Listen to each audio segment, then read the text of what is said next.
Saya apa tadi ya poinnya? Sampai lupa ya. Nusron tadi memaparkan sejumlah kasus. Tapi problem kita bukan mengevaluasi kasus itu. Karena setiap orang bisa tambahkan, bisa kurangkan kasus itu. Problem kita hari ini adalah membuktikan bahwa jaminan terhadap keadilan itu diterima oleh semua orang. Itu soalnya. Supaya lebih netral, coba bukan kita yang evaluasi hukum kita hari ini. Kita pakai kacamata luar. Di audit secara eksternal, sama seperti akuntansi. Audit eksternal itu jauh lebih bermutu daripada audit internal. Kalau kita audit eksternal, kita pakai misalnya teropong dari lembaga-lembaga hak asasi manusia internasional yang menemukan bahwa indeks demokrasi kita, junto indeks hak asasi manusia, turun. Sekarang kita bertanya, bukankah dipromosikan ada penegakan hukum? Kalau ada penegakan hukum, seharusnya indeksnya tidak turun. Jadi kalau terjadi paradoks itu, ada penegakan hukum tetapi indeks demokrasi kita turun, artinya penegakan hukum itu otoriter. Kan itu cara mudah untuk membaca hukum tuh. Kalau ada penegakan hukum dan indeks demokrasi kita naik, artinya hukum itu hukum yang demokratis, Saudara Nusron. Nah, contoh ini juga bisa dipakai untuk kasus yang lain. Mengapa misalnya World Bank menegur pemerintah Indonesia dalam soal infrastruktur? Karena ada kontrak swasta yang dibatalkan karena BUMN masuk tuh. Kan itu nggak fair. Jadi dari kacamata luar, cermin luar kita tahu kita punya masalah. Karena itu ditegur. Nah, teguran internasional itu pasti tidak ada urusannya dengan pilpres. Karena itu semata-mata untuk memperlihatkan kalau Indonesia wajah hukumnya berat pada perintah penguasa, maka investasi punya ketidakpastian. Kalau hukum Indonesia itu berat pada penghukuman soal-soal yang remeh-temeh, itu artinya ada pelanggaran HAM. Nah, itu yang tadi saya mau terangkan pada Saudara Nusron, bahwa kita mau lihat ini sebagai satu keseluruhan dari mental hukum kekuasaan tuh. Jadi secara umum orang melihat bahwa di istana terjadi black market of justice. Entah itu untuk urusan apa.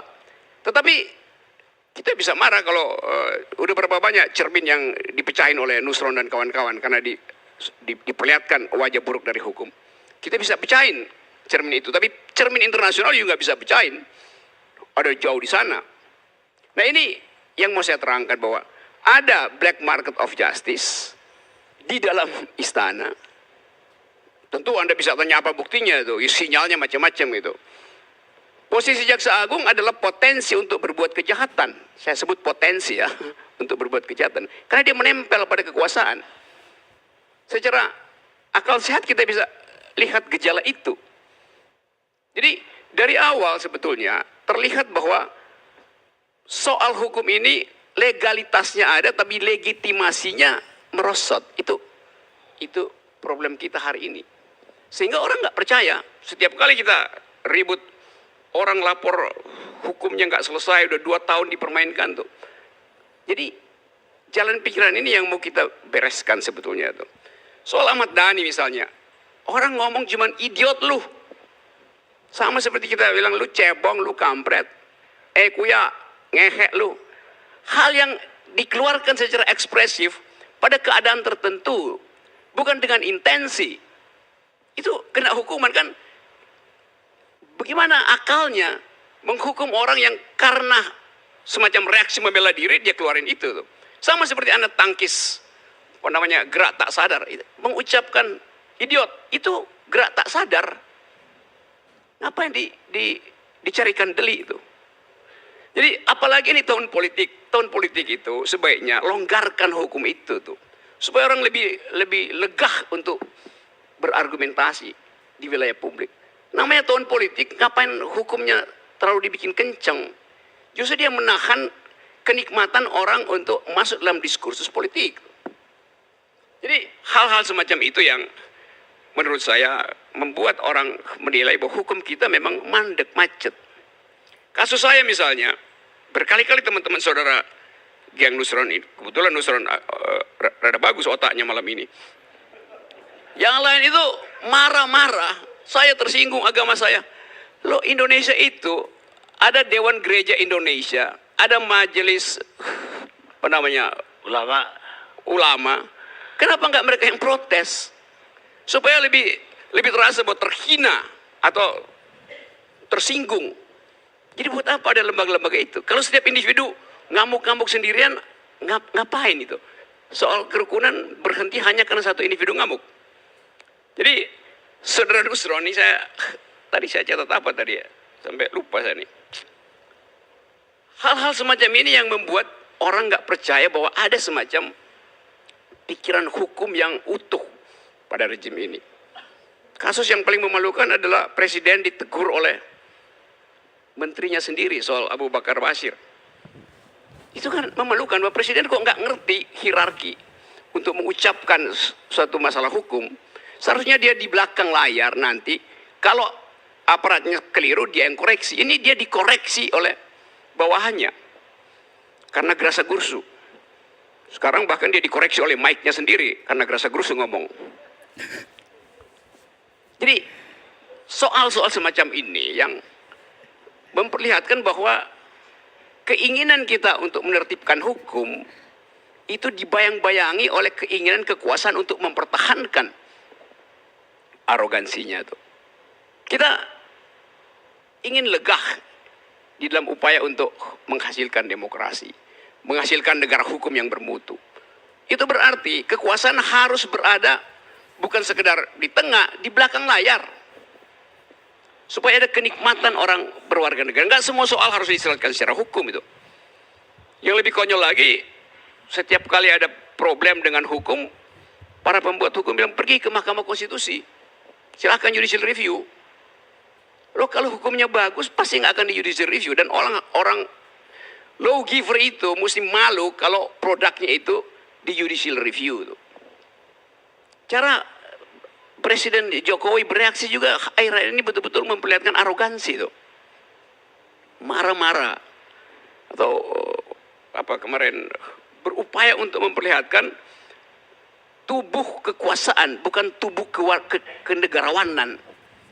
Dan itu membuat orang khawatir, apa benar demokrasi kita berjalan kalau cara pemimpin mengorganisir tubuhnya sendiri itu memperlihatkan arogansi dan bukan toleransi itu.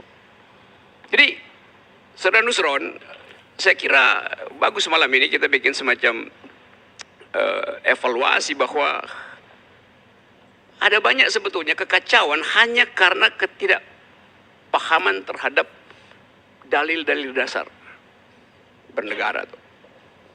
Soal yang tadi baru soal presiden marah-marah atau bukan marah atau kaget kenapa harga tiket naik. Ngapain kaget? Negara itu adalah pemegang saham Pertamina. Kok kaget bahwa Pertamina memonopoli perdagangan aftur? Kan orang berpikir ini presiden nggak ngerti hierarki perundang-undangan apa? Kenapa dia mesti kaget? Jadi begitu banyak soal dipertontonkan pada kita justru di tahun-tahun yang paling kritis, yaitu tahun pergantian kekuasaan tuh. Nah, mental hukum semacam ini yang terus-menerus saya kritik. Saya mengkritik mental hukumnya itu. Soal lain, soal menurut saya kata yang paling menimbulkan kebencian hari ini adalah kata ujaran kebencian. Kata ujaran kebencian itu udah jadi kayak momok, sehingga justru menimbulkan kebencian. Setiap kali presiden memakai kata ujaran kebencian, yang timbul adalah justru kebencian terhadap orang yang mengatakan ujaran kebencian tuh. Karena orang udah bayangin korban lagi nih. Jadi nggak ada kehangatan berwarga negara. Nah, saya kira itu semua soal yang ingin saya terangkan malam ini, dan cobalah bikin refleksi diri gitu, bahwa memang ada arogansi diperlihatkan di dalam soal penegakan hukum itu. Hal-hal yang receh diulek-ulek supaya ampasnya tertinggal, kemudian ampas itu disebut sebagai delik. Jadi delik itu dibikin-bikin. Sekarang menurut Saudara misalnya, mana lebih baik? Orang yang bersalah atau orang yang mencari-cari kesalahan orang lain? Kalau pakai dalil tadi itu, dalil Sayyidina Umar. Ya, yang mencari-cari kesalahan itu lebih buruk daripada orang yang bersalah tuh. Kalau saya putar sedikit ya, interpretasinya tuh. Jadi sebaiknya kita mulai dengan satu pikiran baru, bahwa hukum itu dimaksudkan untuk menghasilkan ketenangan, bukan untuk menghasilkan keributan-keributan baru. Habis seluruh pasal KUHP kalau setiap soal dibuatkan delik. Pasal KUHP ada berapa jumlahnya? Berapa? 584. Sekarang mau dibikin kasus 585 tuh. Deliknya mau diambil dari mana yang satu itu? Oke. Kalau semuanya dibikin delik. Jadi sekali lagi, kita inginkan agar supaya ada semacam kedamaian dengan mulai memahami bahwa kehidupan berwarga negara, kalau negara itu demokratis, maka hukum akan bekerja secara minim. Bukti bahwa terus-menerus terjadi kriminalisasi, penangkapan, pemenjaraan, itu artinya demokrasi nggak bekerja. Kebanyakan kejahatan artinya tidak ada demokrasi. Tugas pemerintah adalah menjamin demokrasi. Kita mungkin mesti ubah ini patung Dewi Keadilan, karena percuma mata ditutup kalau tangannya masih bisa terima suap gitu. Jadi yang mesti diikat adalah tangannya, matanya buka aja tuh. Itu soalnya tuh. Demikian halnya dengan kekuasaan tuh. Kalau bisa mata dan tangan kekuasaan itu diikat dulu sementara ini sampai tanggal 17 April 2017. Makasih.